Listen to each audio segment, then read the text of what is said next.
Hello दोस्तों, नमस्कार और मेरी यूट्यूब फैमिली को ढेर सारा प्यार। दोस्तों, नवंबर शुरू हो चुका है और आज जो हमने लहसुन लगाया हुआ है अपने गार्डन के अंदर, कैरेट में भी है, ग्रो बैग में भी है। तो आज करीब करीब 25 दिन से ऊपर का हो चुका है। आप देख सकते हैं कितनी अच्छी बढ़िया ग्रोथ के साथ दोस्तों लहसुन अपनी लाइफ साइकिल को कंप्लीट करने में जुड़ चुका है। बिल्कुल एक रनिंग के तौर पर आ चुका है दोस्तों। अब यहाँ पर एक जुड़ी बात हो जाती है कि हम एक अच्छी मिट्टी बनाने के बाद भी जब हमें रिक्वायर पौधा उसमें ट्रांसप्लांट कर देते हैं, तब भी हमें उसमें खाद देने की रिक्वायरमेंट रहती है समय समय पर, क्योंकि पौधे के अंदर काफ़ी चीज़ें होती है जो उसकी रिक्वायरमेंट होती है, जो हमें उसको पूरी करनी पड़ती है। अब जब आपका लहसुन या जो लहसुन आपने लगा रखा है और वो 25 दिन का हो चुका है, तो इस वक्त आपको एक बहुत ही बढ़िया बेस्ट फर्टिलाइज़र इसके अंदर डालना चाहिए, जो कि इसकी पूरी कमियों को दूर करे और दूर करते हुए इसकी जो ग्रोथ है उस ग्रोथ को दोस्तों बढ़ाए, और ग्रोथ को बढ़ाने के साथ साथ जो इसका तना है, तने को मजबूत करे और नई पत्तियां को विकसित करे। और नई पत्तियों को विकसित करने के साथ साथ जो आगे समय आने पर इसके अंदर जो कंद बनेगा, जो लहसुन का कंद बनेगा, वो भी काफ़ी अच्छा, मोटा और बिग हैवी दोस्तों बन सके। तो इसी कड़ी में दोस्तों जुड़े रहिएगा।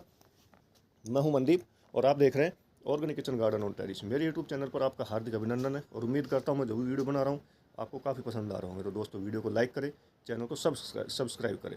जो मेरे फर्स्ट टाइम मेरे चैनल पर आ रहे हैं, जो मुझे पहली बार वॉच कर रहे हैं, वह तो दोस्तों मुझे सब्सक्राइब कर ही लें। आइए दोस्तों, चलते हैं लहसुन के पौधों की तरफ।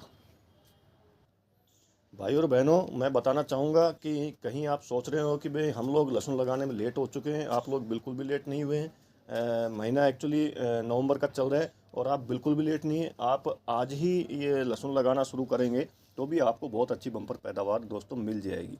पूरे नवंबर लास्ट तक लहसुन लगा सकते हैं आप, बिल्कुल लेट नहीं है। ये मेरी अगेती फार्मिंग करता हूँ मैं, एक तरह से गार्डनिंग करता हूँ छत पर, तो ये मैंने एडवांस में लगा दिया था। अभी भी मैं कुछ लहसुन लगाने की तैयारी में हूँ, ताकि मैं जैसे मेरे गमले खाली होंगे तब मैं उसके अंदर लहसुन लगाऊंगा दोस्तों।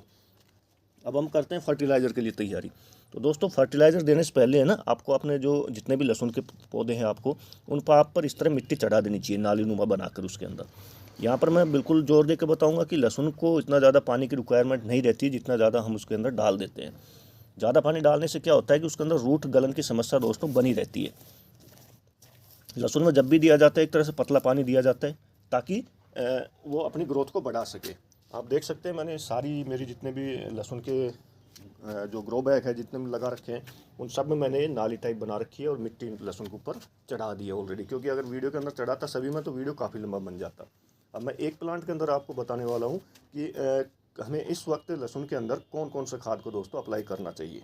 अभी दोस्तों, यहाँ पर मैं आपको बताना चाहूँगा कि जो मैं अब ये मिश्रण बनाने जा रहा हूँ, मैं 3 तरह का फर्टिलाइज़र का भी इस्तेमाल करूँगा यहाँ पर फर्स्ट टाइम लहसुन में देने के लिए।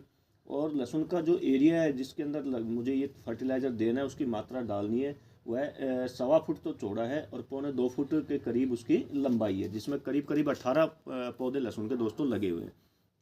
तो इस श्रृंखला में सबसे पहले दोस्तों इसमें लूँगा वर्मी कंपोस्ट। वर्मी कंपोस्ट के अंदर दोस्तों ये जो होता है हमारी मिट्टी के लिए बहुत बढ़िया काम करता है, मिट्टी के साथ साथ पौधों के लिए भी दोस्तों काम करता है।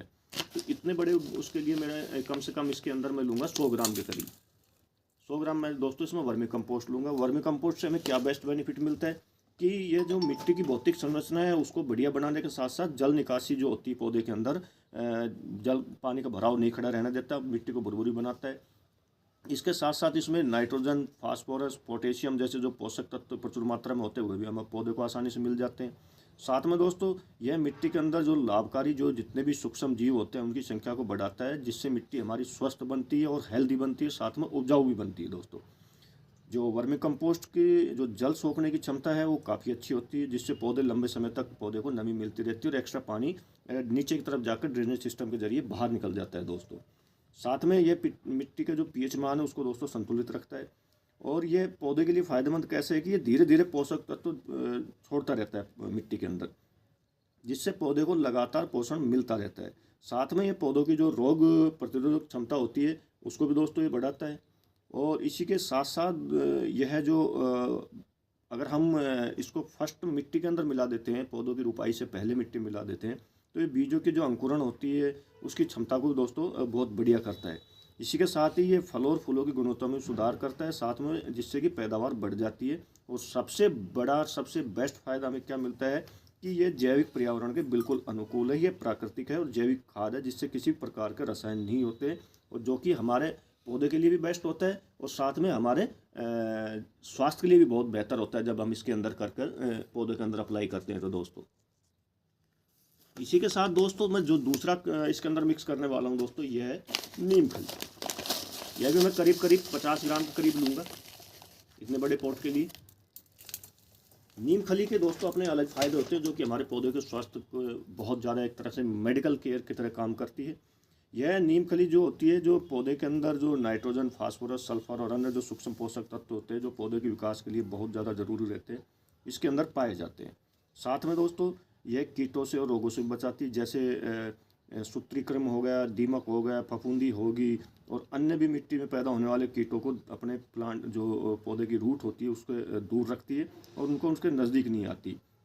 जैसे स्लग हो गया, लाल घोंगे हो गए, चींटियाँ होगी, इस तरह के कीटों को भी ये दोस्तों प्लांट में आने से रोकती है, पौधों के नज़दीक आने से रोकती है।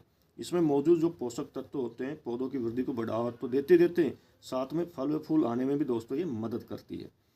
साथ में अगर हम नीम खली जैसे वर्मी कंपोस्ट को बीजों रोपाई से पहले डालते हैं या पौध लगाने से पहले डालते हैं मिट्टी के अंदर, तो भी ये बहुत अच्छा जो उसका अंकुरण के अंदर मदद करती है। मिट्टी की गुणवत्ता में सुधार करती है, मिट्टी के स्वास्थ्य को बहुत अच्छा बनाती है, जिससे बंजर भूमि भी होती है ना, जैसे बंजर भूमि होगी उसमें कुछ पैदा नहीं हो रहा तो उसको भी दोस्तों ये उपजाऊ बना सकती है। जैसे कहीं कहीं पर देखा होगा आपने चिकनी मिट्टी होती है तो वहाँ पर अगर वर्मी कंपोस्ट और नीम खली का इस्तेमाल किया जाए उस मिट्टी के अंदर तो वह मिट्टी भी दोस्तों बहुत अच्छी उपजाऊ बन जाती है। और सबसे बढ़िया बात, पौधों को ये गर्मियों में ठंडा रखती है और सर्दियों के अंदर पौधे के रूट्स को ये थोड़ा निवायापन देती है। निवायापन मतलब गर्मीपन नहीं देगी, हल्का हल्का निवायापन देती है। इसी के साथ साथ सबसे बेहतरीन क्या है कि ये रासायनिक जो इंसेक्ट होते हैं उनका बहुत बढ़िया विकल्प होता है नीम खली। नीम खली हमारे पर्यावरण के लिए बहुत ही ज़्यादा सुरक्षित है और हमारे जो खेती के लिए होती है वह तो बहुत ही ज़्यादा बेस्ट सुरक्षित मानी जाती है। तीसरी जो चीज़ दोस्तों मैं इसके अंदर मिलाने वाला हूँ वह है दोस्तों राख।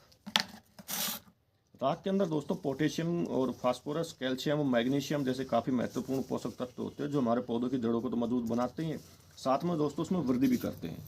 इसी के साथ राख जो होती है मिट्टी के पीएच मान को बना के रखती है।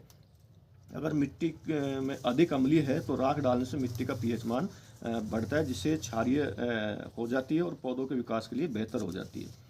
साथ में दोस्तों ये सूखी राख होती है जो हम पौधे पे छिड़कते हैं तो काफ़ी तरह के कीटों से हमारे प्लांट को दोस्तों ये बचाती है। इसी के साथ हम इसको अगर रूट्स के अंदर देते हैं तो काफ़ी तरह के फंगस या फंगल इन्फेक्शन से हमारी रूट को दोस्तों सुरक्षित रखती है। पौधों को सबसे बढ़िया है कि यह वृद्धि करने में, रूट की वृद्धि और पौधों की वृद्धि करने में बहुत ज़्यादा बेस्ट मानी जाती है। राख फफूंदी और फंगस से बचाव में बहुत अच्छा मदद करती है। यहाँ पर आप राख का इस्तेमाल करीब महीने में एक बार ज़रूर अपने प्लांट पर करें। अब हम इन सब चीज़ों को दोस्तों मिला लेते हैं। अब आ जाइए दोस्तों, हम इसको अप्लाई करते हैं। कैसे अप्लाई करना अपने प्लांट के अंदर, जो हम गमलों में लगाते हैं, इस तरह इस पर मिट्टी मैंने चढ़ा दी है पूर्ण रूप से। मिट्टी चढ़ाने के साथ साथ हमें क्या करना है, जब इस तरह की मिट्टी हो जाती है, सूखी मिट्टी हो जाती है, ठीक है, गीली मिट्टी में आप मत डालना अभी इस वक्त।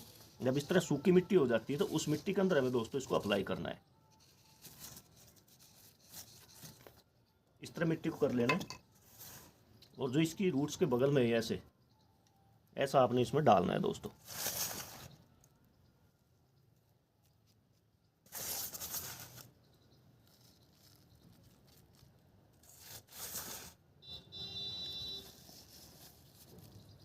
और फिर उंगलियों से इसको मिट्टी में दोस्तों मिला देना है। आप लकड़ी की सहायता भी ले सकते हैं या गार्डनिंग टूल होते हैं उनकी भी हेल्प ले सकते हैं, जैसे खुरपी हो गई, कदाली हो गई, जो छोटी आती है आपको आसानी से मिल जाती है, आजकल ऑनलाइन मिल जाती है सब चीज़ें। इस तरह मिलाने के बाद दोस्तों अब इसमें एक काम और करना चाहिए हमें। खाद देने के तुरंत बाद हमें इसके अंदर क्या पानी अप्लाई करना चाहिए होता है, क्योंकि जब तक पानी नहीं जाएगा, इसमें नहीं मिलेगा, तब तक क्या है वो खाद अपना असर नहीं छोड़ पाएगा, मिट्टी में सूखा का सूखा ही पड़ा रहेगा दोस्तों। तो हमें इस तरीके से इसके अंदर पानी अप्लाई करना है दोस्तों। सर्दियाँ बढ़ चुकी है दोस्तों, तो आप भी अपने सर्दियों के जो कपड़े होते हैं वो पहन कर आया करें गार्डन के अंदर, क्योंकि बीमार पड़ जाएगा गार्डनर तो फिर वो काम नहीं कर पाएगा। तो सर्दी के जो स्वेटर हैं, जैकेट हैं, जो शूज़ हैं जो अपने पहनने चाहिए, तो उस तरह के पहनकर ही आप अभी गार्डन के अंदर अपना काम कीजिएगा, ठीक है। मेरे यहाँ धूप आ रही, मैंने पहन नहीं रखी है, बट अब वो पहन के आना शुरू हो जाएंगे, क्योंकि सर्दी है और सर्दी के अंदर अगर ठंडे एक बार लग जाती है तो काफ़ी लॉस हो सकता है हमें। जिस तरह हमारे किसान लोग भी करते हैं, अपना शॉल वगैरह ओढ़ते हैं, स्वेटर वगैरह ओढ़ते हैं, तो उस तरह अपने खेतों में काम करते हैं। यही हमारा खेत है, जो गार्डन है हमारा। दोस्तों मिलते हैं नेक्स्ट वीडियो में नई जानकारी के साथ। वीडियो कैसा लगा कमेंट करके शेयर ज़्यादा से ज़्यादा करें, और हाइप देने में कंजूसी बिल्कुल ना करें। मिलते हैं दोस्तों नेक्स्ट वीडियो में नई जानकारी के साथ। तब तक के लिए जय हिंद, जय भारत दोस्तों।